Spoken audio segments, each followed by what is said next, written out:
I think if I hear you call me Becky one more time, six-pack, I'm gonna pop your tops. All six of them.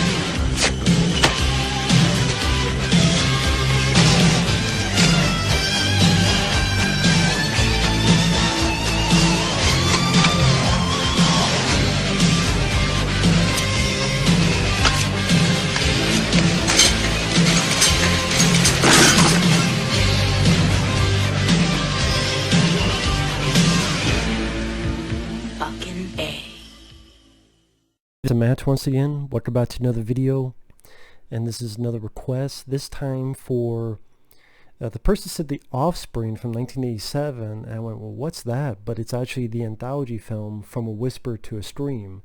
The Offspring is just another title for it. And this is from Miguel. Thank you so much. If anyone's ever interested in requesting pretty much any type of video, you can either do it by joining my Patreon or supporting me through that, or by requesting directly to my PayPal. The links to both are down in the info box. If not, no worries, but if so, thank you. Now, From Whisper to a Scream is, like I said, an anthology film. It's directed by Jeff Burr. Now, Jeff Burr would go on to direct Chainsaw Massacre 3 and Stepfather 2 and I think Pumpkinhead 2? A lot of sequels, but it's one of those few films that, along with that, there's another movie I did. It was a Scarecrow movie, which wasn't too bad. And this is kind of his first journey into full-length feature films. Apparently the Blu-ray, which I believe is out of print, actually has...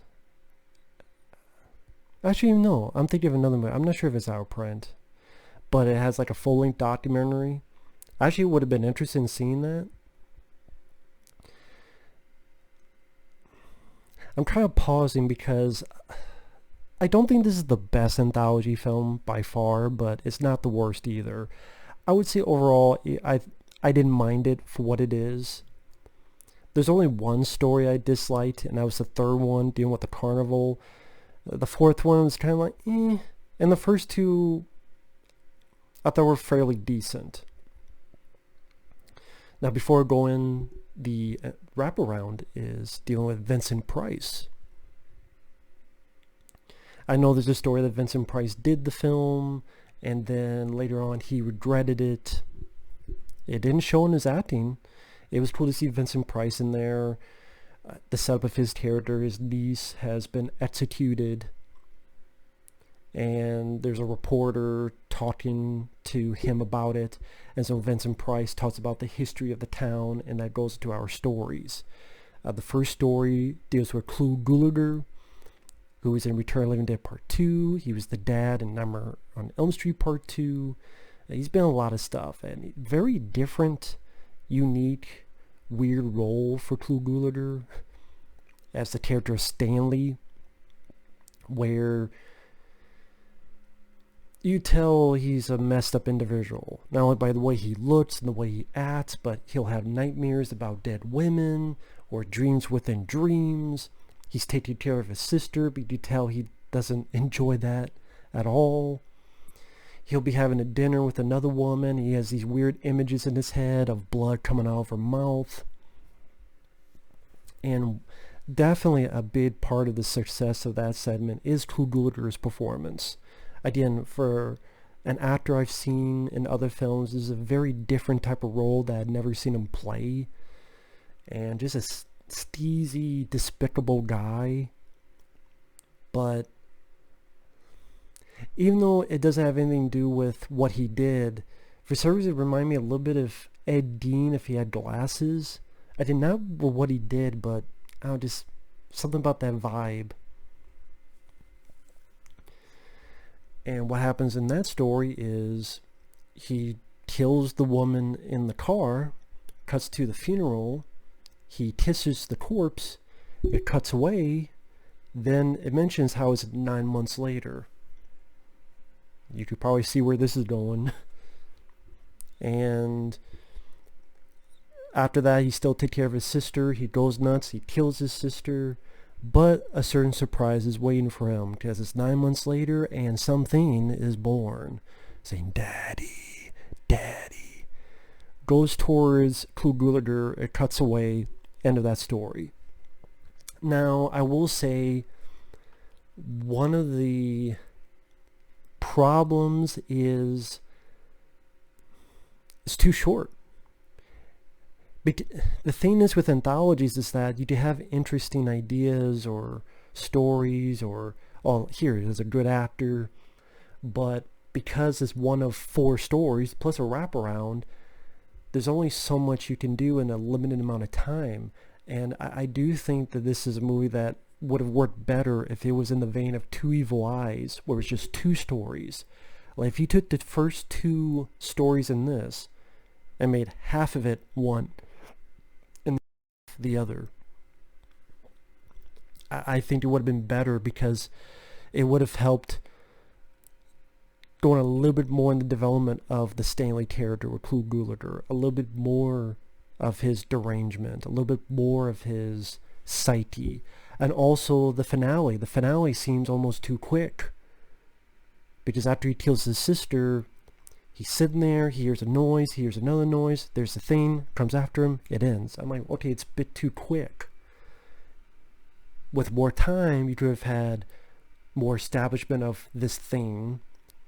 And for those who don't figure it out, apparently he fucked the corpse, and this was the result 9 months later. But if you had like because you barely see the creature, and the teeny bit you see, it's all in dark. If you had a creature that looks like, what was it? Tom Savini directed an episode, I forget of what, and it had like a little kid but creature type. And yeah, I think it's one Tom Savini directed, I forget the name of it. But if you see Stream Greats Volume 1 back in the day on VHS, or it's probably on YouTube now, or you see the episode I'm talking about, I forget if it was Tales from the Crypt or Tales from the Dark, I forget. If you had a design like that, and you establish a bit more of a cat and mouse where it's chasing, and Clu Gulager's attacking it and trying to shoot it and back and forth, and then a bit more of a payoff, I think it would have helped matters more. It just sadly, the short running time didn't help it. So the short running time doesn't make it as strong as it could have been. But again, for Clu Gulager's performance, how weird and quirky he is, and the deranged, interesting parts of the story, I thought it was a nice way to tick off. Again, just the short amount of story it could tell because of the running time of that story hinders it.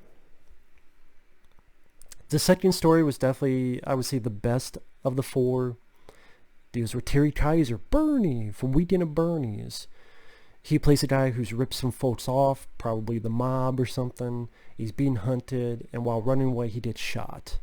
Now, he thinks he's going to die, but he gets pulled into a boat by this gentleman. And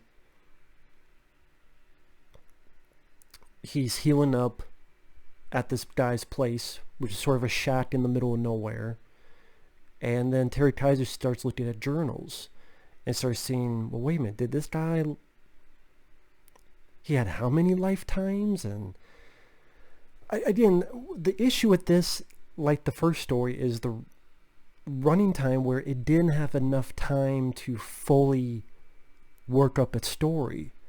Because in this instance, I thought Terry Kaiser very quickly believed, by looking at a book for 50 seconds, that, oh my God, this guy has lived for decades and decades and decades. He's I found the key to life after, to not getting old and not dying. Again, how you don't believe that because you looked through a book for a minute? Again, if you had more running time, whether it be a movie on its own or just 2 stories, the first 2, build it up a bit, I think the story would go a bit smoother. But I like Terry Kaiser as an actor. He did a good job in this, playing a dirtbag of a character. Like, it cuts to one scene, and then by dialogue it says, oh, it's been 3 weeks. I'm like, really? It's been 3 weeks? Okay. Would have been nice, again, with more running time to see what developed in those 3 weeks, if anything. But then Terry Kaiser's getting pissed, and he wants the magic water. So he threatens the guy and dumps the guy in the water. But then the guy comes back, and he's, of course, pissed, because Terry Kaiser tried to kill him. And then the trick of it is, you tried to kill me for something you already had. The reason Terry Kaiser got healed from that shot, of that bullet, the guy already gave him it. So the thing he was looking for the most, he already had. And if he was a good person, not only would he have been fine for 70-some years, at least, he probably could have taught him more and could have lived a lot longer. But no, because he's a dirtbag, you reap what you sow. So the guy fucking ties him up, cuts some of his limbs off, burns him, and then such a it's sad, depressing, but at the same time the guy is a dirtbag and deserved it. So it's I guess in a way it could be considered justice. He's in a hospital. The doctors keep bandaging him up, but they're still pretty bloody. And even the doctor goes, the best we can hope is that he dies soon, just, with all that pain. So here's Terry Kaiser, all bandaged up because of being burned, no legs. I'm not even sure if he had arms, but he had no legs. Maybe one arm was gone, I can't remember. And the camera goes close up to his eyes, and you see a tear come down, because the guy said he's going to last 70 or so years. Do you imagine 70 some years in a hospital, bandaged like this, all burned up, no legs? I mean, it definitely was a bit of a gut punch, but at the same time it wasn't too depressing, because this wasn't done to an innocent person. I mean, he ripped off the mob or whatever. He tried to kill this guy who only helped him because the guy got greedy. So I would say there's a sense of morality to the story and a bit of a lesson. And I think that was the best story of the movie. Definitely with the most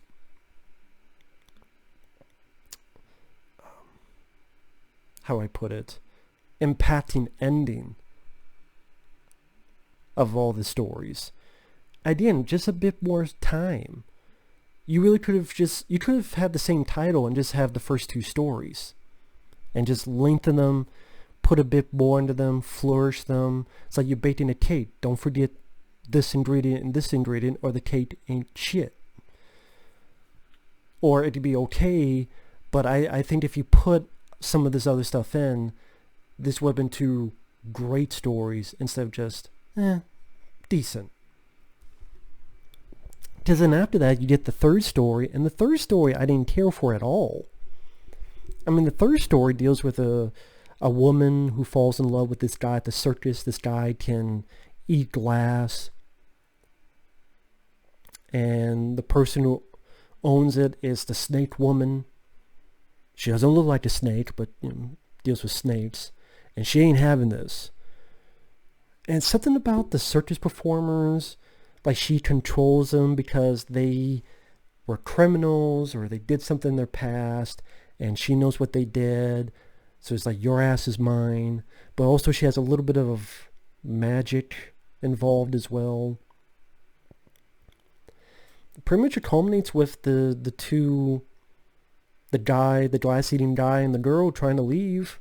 They get to a motel, and then Snake Lady is pissed, snaps her fingers, and the stuff, decent effect, where stuff starts exploding out of the guy's body, where you get like nails and pieces of glass, and they just shoot out of his body. Again, not a bad effect. And the whole motel is painted with blood. Paint the walls red. And then not only that, the guy dies. The girl's freaked out. I guess the Snake Lady went there because now the girl, she's a new attraction. The human pincushion. I guess, in essence, like the glass would have maybe hit her and, you don't be my new attraction. You're the pincushion. So, at least with the first two, there was a sense of morality at play where, like, Hoodooler was a bad person. He does just desserts. Would have liked to have seen more of that, again, if you had a bit more to the story, like I mentioned. But he dies just desserts. The second story, Terry was not a good person. He tried to fuck over someone who was being nice to him. Terry got fucked up for his greed. Here, it didn't really fit. I don't know, it just didn't fit the whole circus angle, and other than the bit where the effects at the very end of the story when the stuff's shooting out of the guy, there's really nothing else to this story. I didn't care for the lovers. I didn't care for their chemistry with each other. Again, it wasn't even a sense of morality, like good.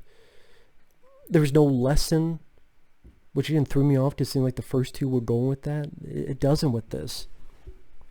So again, it just, even the fourth story tried to go with a little bit of morality lesson, but this didn't. So again, 3 out of your 4 stories, its ending deals with a little sense of a morality play, if I learn how to talk, but this third story doesn't. So again, it does feel out of place, and it's, to me, the weakest story. Again, other than that one bit, didn't care. Just didn't care. And the fourth story was there. I mean, I could take it or leave it. The fourth story is about these 4 Union soldiers, and one of them wants to go back. The other guys, in particular Cameron Mitchell, who's the lead of these 4, said, no, we're not going back. And the guy goes, well, hey man, the war's over. So he tries to leave, and Cameron Mitchell shoots him in the back. So it shows how much of a piece of shit he is. And so the 3 of them, they get captured, and they're taken to a building where these kids rule it. They rule this whole building, this whole place. Some of his men get fucked up and tortured, and nothing to a big extent, but one guy like gets immediately stabbed, the other gets a little bit of fucked upness. Meanwhile, Cameron Mitchell was telling this girl, hey, oh yeah, you miss your dad, huh? You know what, I could adopt you, and that scar, I did give you help, fix you up like it was before the war. And so the little girl's like being nice and kind and helps him out, wanting a new dad, and then the motherfucker kills her off screen, which I thought worked fine. You didn't need to see that. And then the guy, as he's trying to escape, the guy who he shot earlier, I guess wasn't dead. He's like, you motherfucker. He doesn't say that, but, and then wounds Cameron Mitchell. And then these kids, they made Cameron Mitchell into their own fucking Wicker Man. And I was talking about the morality. First off, Cameron Mitchell being a piece of shit, and he gets what he deserves. Second off, the deal with these kids, they're the remains of their parents who were killed because of the war. And there's a decent moment where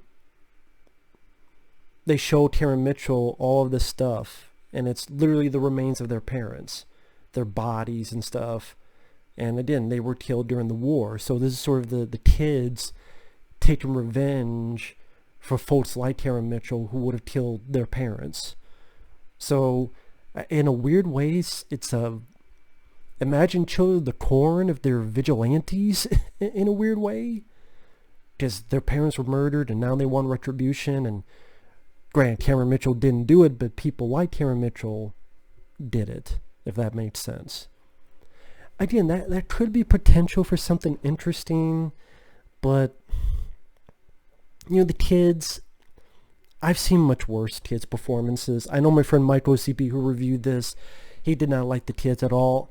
To me, some of them were pretty straightforward, not a whole lot of emotion.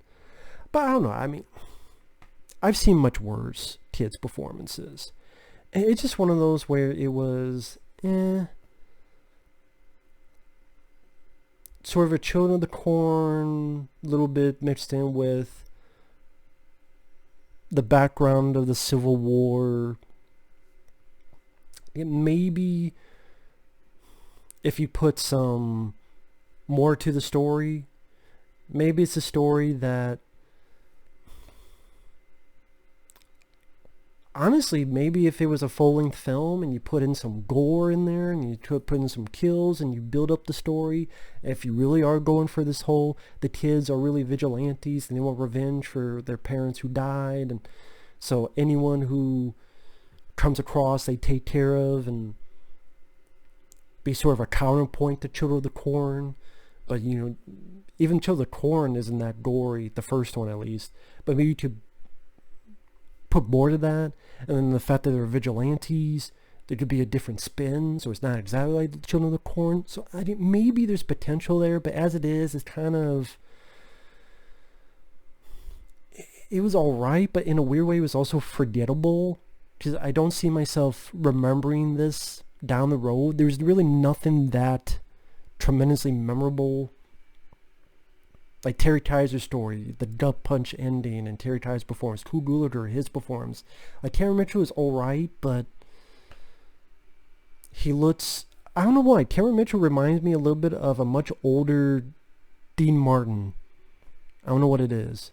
And I like Dean Martin, and he's better than Karen Mitchell, but it's like if Dean Martin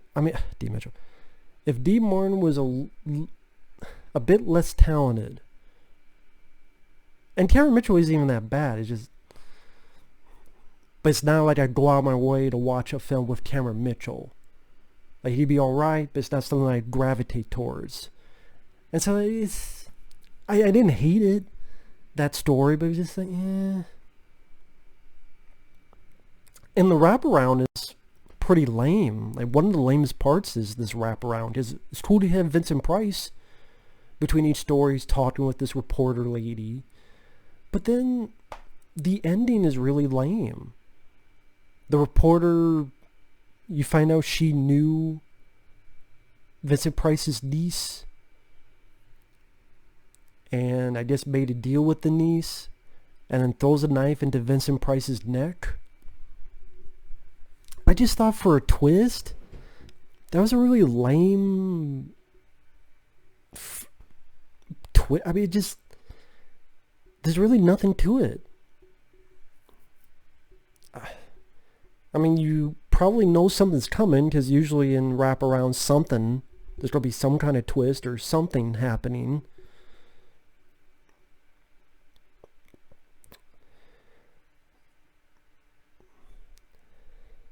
And it's either Vincent Price going to do something to her, or she's going to do something to him.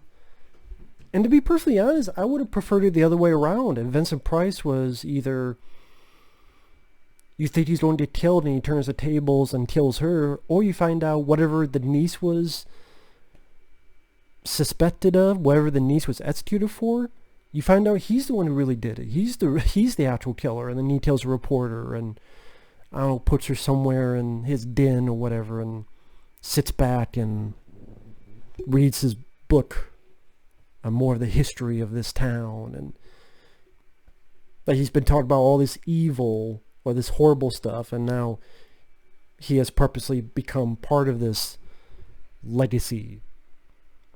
Or just something to that effect. I mean, you have Vincent Price. Why would you hire Vincent Price? You only give him this wraparound, okay, and then you end it with, oh, we're just gonna have him stabbed in the neck. Not even have Vincent Price get the last laugh. I mean, it's Vincent fucking Price. Not this, who gives a shit about this reporter lady? So I just thought that was, the wraparound was fucking lame. I mean, it was cool to see Vincent Price, but the ending of the wraparound was lame, I'll say that. Really fucking lame. It was a piss poor way to end it. But with that said, as an anthology, it was decent. I would have been fine getting the Blu-ray of this, but I could be wrong. I believe it's out of print. Because I swear, I saw this a few days ago. I swear I looked it up and I'm like, oh shit, it's very expensive. Oh, that's probably because it's out of fucking print. So that sucks. I would like to have seen the documentary on this. I don't know. Maybe I got my wires crossed and I'll look again. Maybe it's not, but if it is, oh well. With that said, again, the first two stories I think are fairly decent. The third one, didn't care for much at all. The fourth one, wrap around. Vincent Price is cool, but the ending is not a great anthology, but I've seen much worse. I mean, I'll take this over VHS and Creepshow 3 and the one by the fucking, what the hell was his name? That Danzig did. I already forgot what the fuck it was called. There's enough I liked about this that I didn't mind it. And I'm definitely curious about that documentary about the making of the film. But hey, with that said, thanks for watching. Take care. We'll see you guys later. Bye-bye.